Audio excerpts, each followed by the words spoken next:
Okay, so today I will be attacking the water pump on this Firestone 10 horsepower. I'll show you how to change the impeller on these.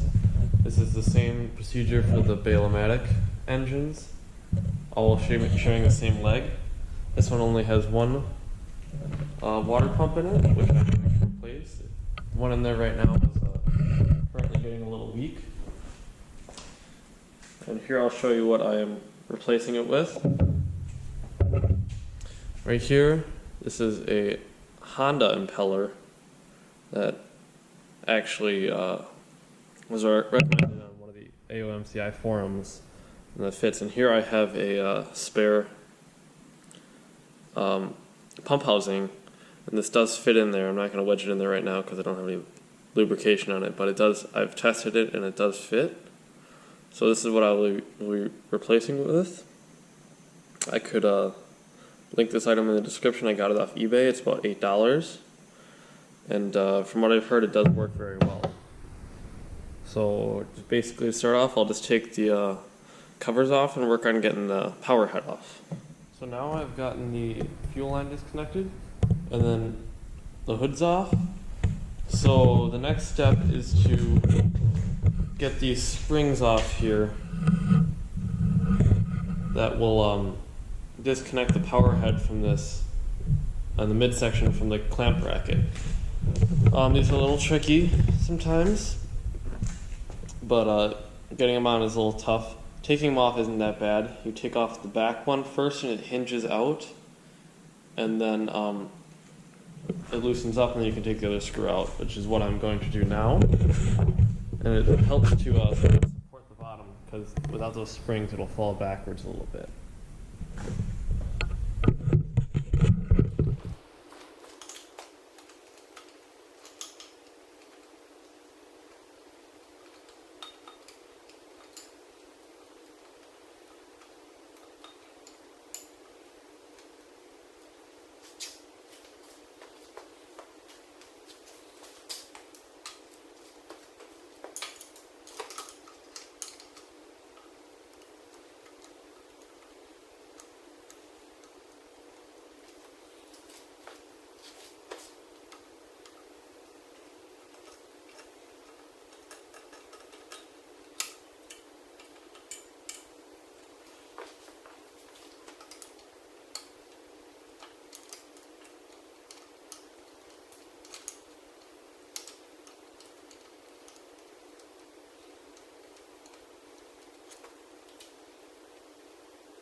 So now the next task is we must remove all the screws holding the power head onto the midsection here. As you can see, I've already removed the spring here, so this top part is a little loose. And once we do this, the whole power head should pull right off. Right now I have pulled all the power head screws and completely disconnected this fuel line right here. I disconnected the wrong one before.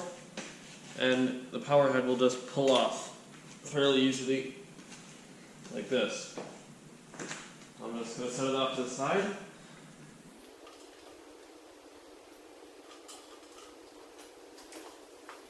And now we have access to the water pump, which is down here. I might need a light, but first what we have to do is disconnect the shift lever here with all these linkages. This can get a little tricky because if you lose a clip, it falls down into the midsection and it's very difficult to get. This is probably the hardest part of doing this whole job right here. Also, what can be removed is this heat shield. This is just to prevent the exhaust from burning up the impeller. And now you can see the water pump down there. This is a single pump unit. It does not have the Bell-O-Matic feature. So we will only be replacing one impeller, but it's the same process for the two impeller versions. They just have the same impeller. So the first thing we're going to do is disconnect this shifty tent here. And this will allow the shift lever to move a little bit more freely so we have access to things. It's just 2 screws on the side here.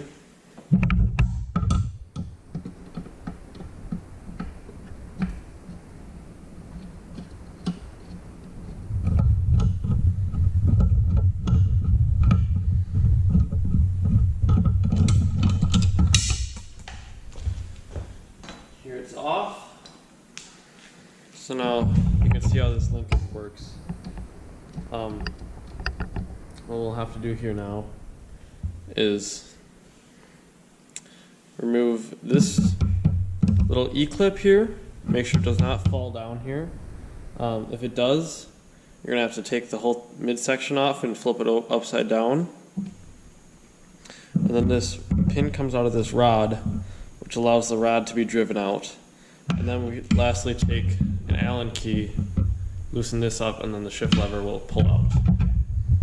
So I am going to work on that E-clip. Just gotta grab a needle though.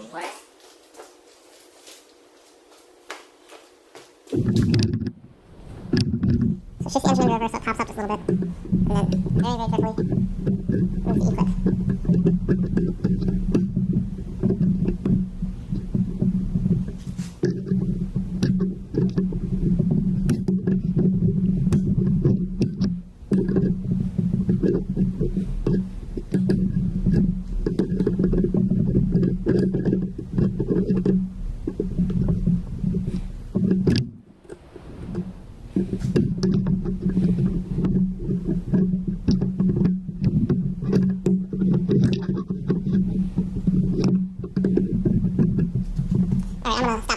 Now I have the E-clip off.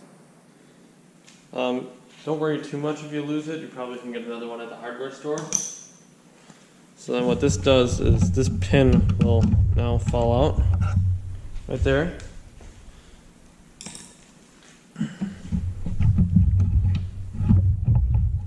So now what we do is we pull this pin out. Might be a little tough, but I've already taken this apart before, so that will come out, which holds this pin in. That goes across. And then this can be tapped out.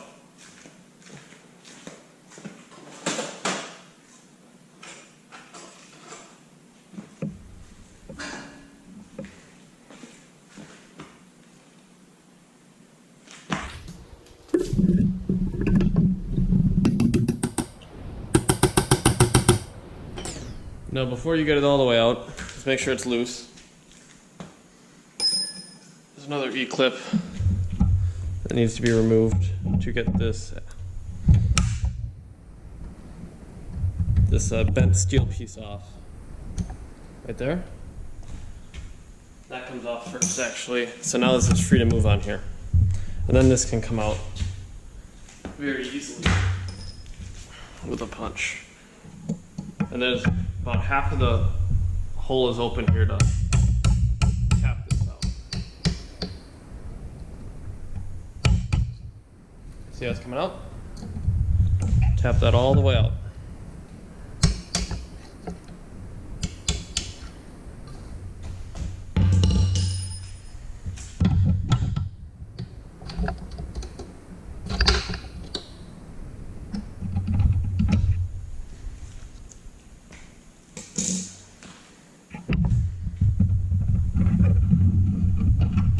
And this piece can come out now. The last thing we have to do is take this Allen key out of here. So I'm going to have to find the right size Allen key and I'll be right back. Okay, sorry, this is not an Allen key, this is a roll pin, which gets tapped out.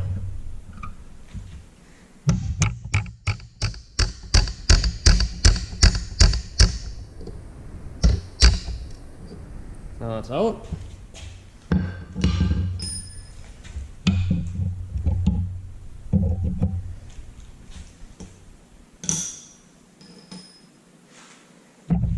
What we've done now is this shift lever comes out, and watch out, there's a washer in here, which goes together like that. So now you have complete access to the water pump, which I'm going to take apart right now.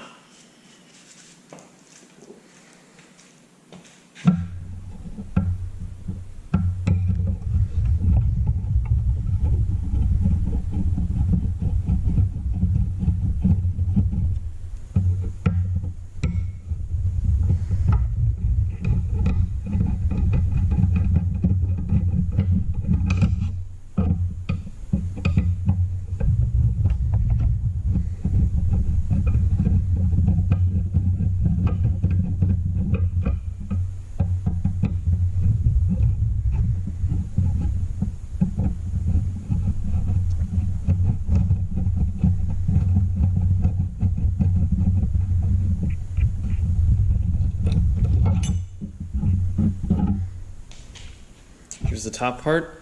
If you had a 2-pump one, the first pump would come off there, and then the second, which is the baler pump, and then the motor pump is down here.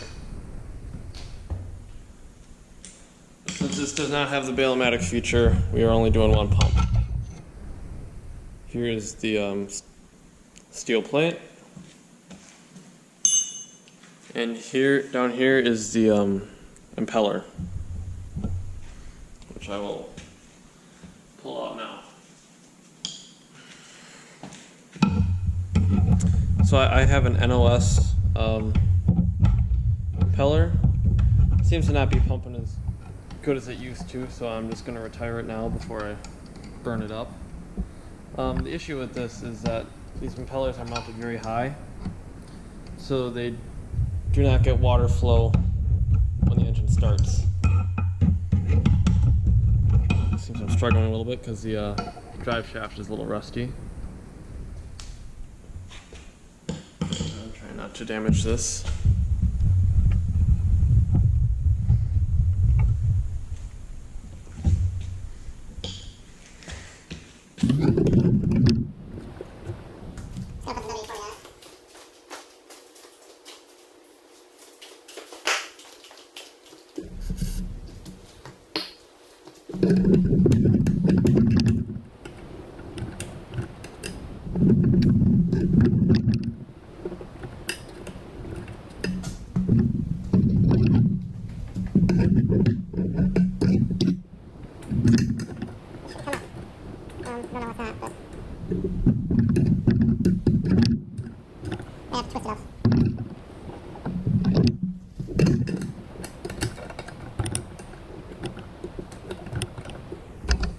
There we go.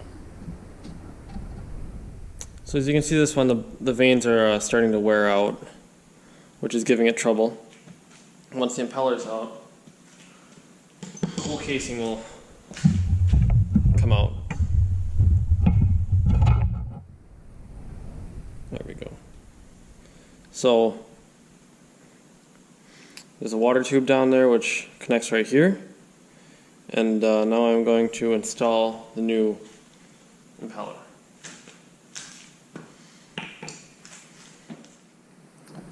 So here we have the old impeller that I just took out of here.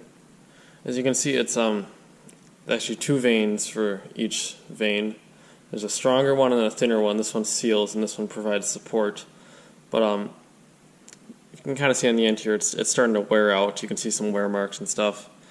And the issue with these is the impeller's up so high it doesn't get water right away. And the way this is designed is kind of stupid too. The impeller spins clockwise, right?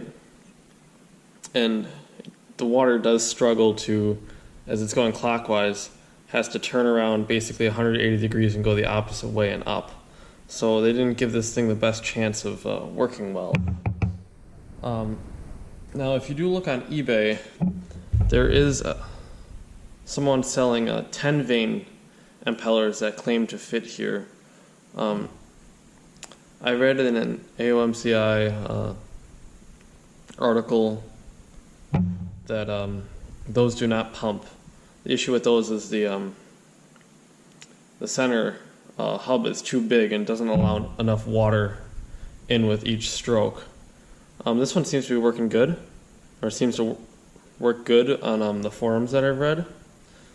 And I think also the issue with the 10 vein pump is that these passages are so large that it can't build pressure. It just leaks over the smaller compartments, where the 6 vein one, as you can see there, the distance between the veins is the size of the openings here. So that should prevent some of that. I'm really hoping this one will work good.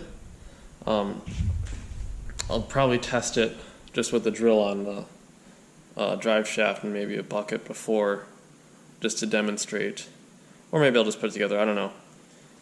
But there's a difference between the old and the new Honda impeller that I am putting in here. Okay, so a real quick tip here is you have to replace the key. The key that comes with the old Sky Atwater impeller is not large enough for this new impeller. You can see here when I turn this, it's not turning the impeller because the key is too small. Now when you initially put it in there, yes, it does turn it, but once the engine starts, it pushes the key deeper into the slot and it does not engage. So this is a mistake that I made, and this is why I'm taking it apart again.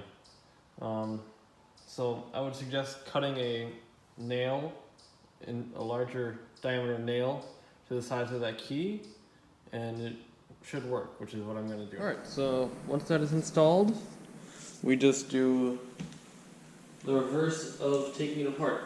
So right now we're going to put the shift lever in, and it's also nice to lubricate this.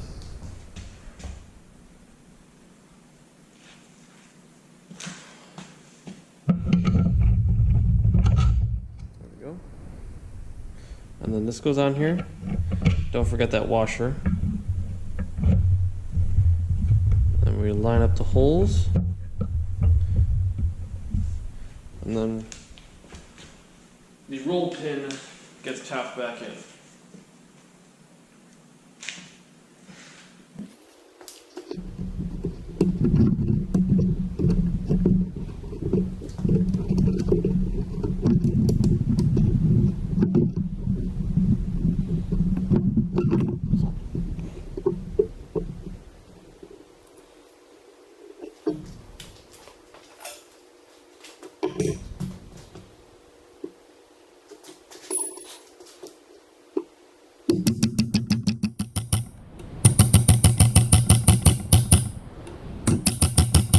Alright, just tap that flush. And now they move together. Next, this can get a little tricky here. We are going to take this rod, and this hole goes on this side right here. Right there. And this gets installed right here.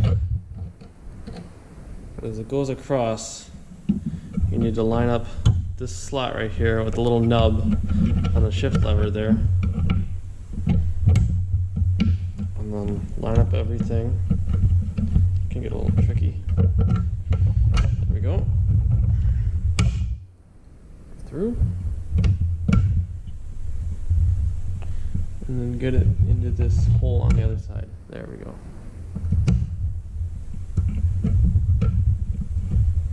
And now we take the large E-clip. Careful not to drop this now that we have installed everything, mostly. Alright, so the last thing we're going to do now is install the E-clip to connect the shift linkage and this little pin.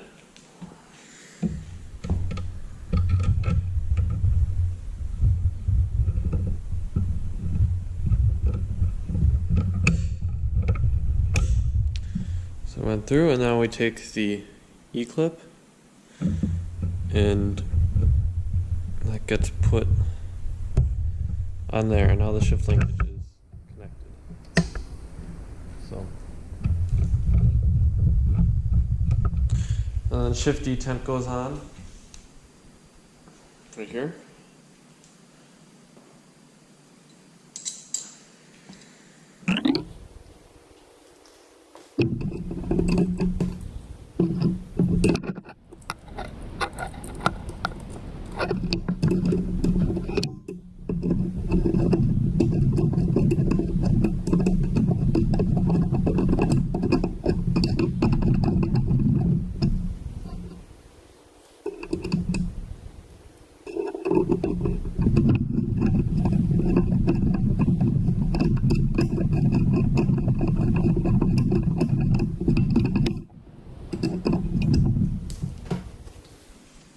So now, next thing we gotta do is put the power head on. So now I'm going to install the power head. This can be a little tricky because lining up the water tube can be a little tough.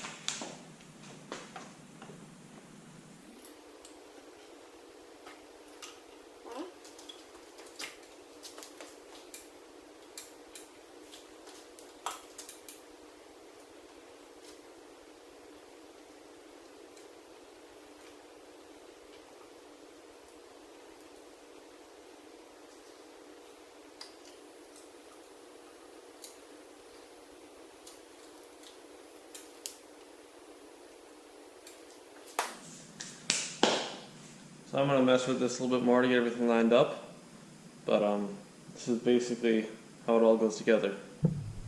So now that I have it all aligned, this is how it should all look. Everything should line up there. Now another thing you got to watch out for is your throttle setting should be the same. This has to slide into that slot, but kind of the trickiest part is getting that water tube aligned in the back. It goes in, it's a very tight fit, so usually it'll just sit on top and then you have to sit there and poke it with a screwdriver to get it to line up, and then it'll drop right down. And now the next part is to attach the spring here, and I'll roughly show you how I do that.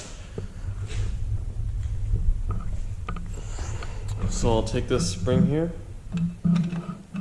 hook it on, and then bring it like this, and then you push this back until the screw aligns back there, and then put the screw in, which is what I'll do here off camera, because I need both hands. So here we have it running. As you can see, it's pumping water real good. It's getting real nice and cool.